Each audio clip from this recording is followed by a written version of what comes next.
দুনিয়াতে উলঙ্গ আইসি এই সাদা কাপড়টার জন্য, এই সাদা কাপড়টার জন্য আইসি দুনিয়াতে। পুরুষ মানুষ ঢাকার দরকার নাই, সাদা কাফন দেখলে অন্তরের মধ্যে কি আসে? একটু ভয় আসে, এটা মনে রাখবেন। পুরুষের ঢাকার দরকার নেই, মহিলাদেরকে এভাবে উপর দিয়ে ঢেকে দিতে হয়। মরণের হরে জীবিত থাকতে দরকার নাই, কি কন? আমার মেয়ে, আমার স্ত্রী, আমার বোন, আমার মা বেপরদায় চলে, আমরা হইলাম দায়ুস। ওই পুরুষ দায়ুস যে তার স্ত্রী সন্তানকে পর্দা করায় না। আপনি থাকতে আপনার স্ত্রী কিভাবে ফেরিওয়ালার সামনে যায় আলু ফ্রাইস কিনে? আপনি দেশে থাকতে, আপনি এলাকা থাকতে আপনার স্ত্রী কিভাবে মার্কেটিং করে যায়, এভাবে বাজার সদাই করে? আপনি পুরুষ কেন পর্দার ব্যাপারে সচেতন নয়? আপনার উপযুক্ত মেয়ে ওড়না ছাড়া ঘর থেকে বের হয় কিভাবে? আপনার মেয়ে, আমার মেয়ে কিভাবে পায়জামা টাকনুর উপরে পরে? আমার ছেলে কিভাবে পায়জামা টাকনুর নিচে পরে? আমার টাকা দিয়ে আমার ছেলে সিগারেট খায়, আমার টাকা দিয়ে, আমার টাকার এমবি খরচ করে আমার ছেলে মেয়ে ঘরের মধ্যে গান বাজনা করে। আপনি পুরুষ উদাসীন, আপনার খবর নাই। খোদার কসম, দায়ুস ওই পুরুষ যে পুরুষ তার পরিবারকে দিন শিক্ষা দেয় না, কোরআন শিক্ষা দেয় না, পর্দার কথা বলে না।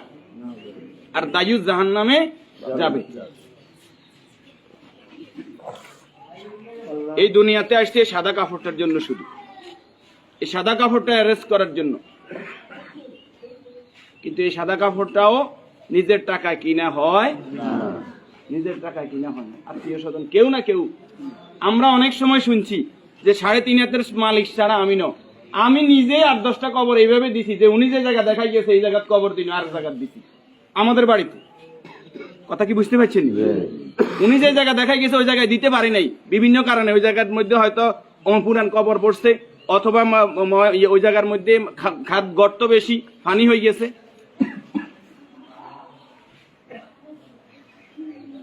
তাহলে আমার শেষ জায়গাটাও আমার নির্দেশনা মতো হয় না, পরিবারে যারা আছে তাদের নির্দেশনা মতো হয়।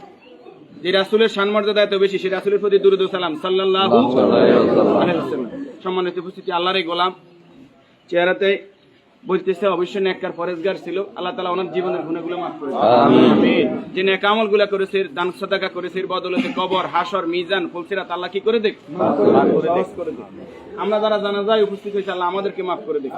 আল্লাহ তাআলা এই পরিবারকে ধৈর্য ধারণ করার তৌফিক দান করুন, আমিন। 40 জন জানাজাতে কাদেরকে উপস্থিত করাইবেন? আমাদের কত বলবো, বলতে আর বলতে মনে চায় না। সব জানেন কিন্তু আমল নাই। আপনি জানেন যে আত্মীয়তার সম্পর্ক নষ্টকারী জাহান্নামে যাবে, আপনি নিজেই সেই সম্পর্কটা বারবার নষ্ট করেন। আপনি জানেন যে আগে সালাম দিতে হবে, আপনি সালাম দেন না। আপনি জানেন যে নিজের জন্য যেটা ভালো মনে করি অপরের জন্য সেটা ভালো মনে না করলে আমি ইমানদার নয়। আপনি জানেন প্রতিবেশীর হক নষ্ট করলে ইমানদার নয়। কই নাই, সব শুধু জানি, আমল করি না। আমাদের মাঝ থেকে আমলটা দূরে সরে গেছে।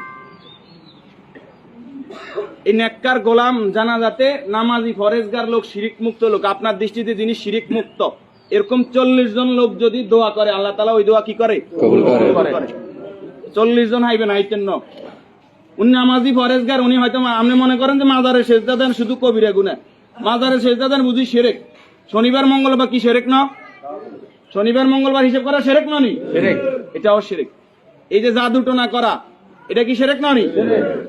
গণকের কাছে যাওয়া, বান্দর গনাইতে যায়, মানুষ গনাইতে যায়, চুরি করছে কে, আনা চাইতে যায়, এগুলো সবগুলো কি বড় শিরক? যেটা জনগণ সকল ক্ষমতার উৎস, ঠিক না নি? জনগণ সকল ক্ষমতার উৎস, সকল ক্ষমতার মালিক কে? তো যেই দল, যেই সংগঠন, যেই রাজনীতি আমাকে বলে জনগণ সকল ক্ষমতার উৎস, এই রাজনীতি করা কি শিরক না? এই জিনিসটা কেন বুঝি না আমরা?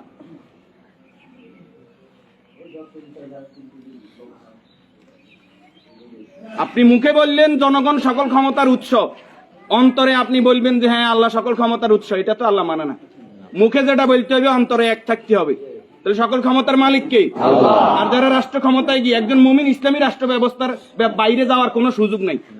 যদি আওয়ামী লীগ আবার তওবা ইস্তেগফার করি আই কয় যে আমরা আল্লাহর আইন অনুযায়ী রাষ্ট্র চালাইম, আমরা কইম আলহামদুলিল্লাহ। বিএনপি যদি কালকে বলে যে আমরা রাষ্ট্র চালাইম আল্লাহর আইন অনুযায়ী, কোরআনের আইন দিয়ে রাষ্ট্র চলবে, সৎ নামাজি ফরেজগার লোকরা চেয়ারম্যান মেম্বার হইব, তাকওয়াবান হইব, আমরা বিএনপির সাথে আছি, বিএনপি কে ভোট দেব। যদি জামাত ইসলামী বলে আমরা আল্লাহর আইন দিয়ে রাষ্ট্র চালাইবো, কোরআন চালাইবো, দেশ তাকওয়ার ভিত্তিতে চলবে, রাসূল যেভাবে চালাইবে আমরা তাদেরকে ভোট দেব। যদি চরমরাই বলে তাদেরকে ভোট দেব। আমাদের ব্যক্তিগত কারো কোনো আরস নাই।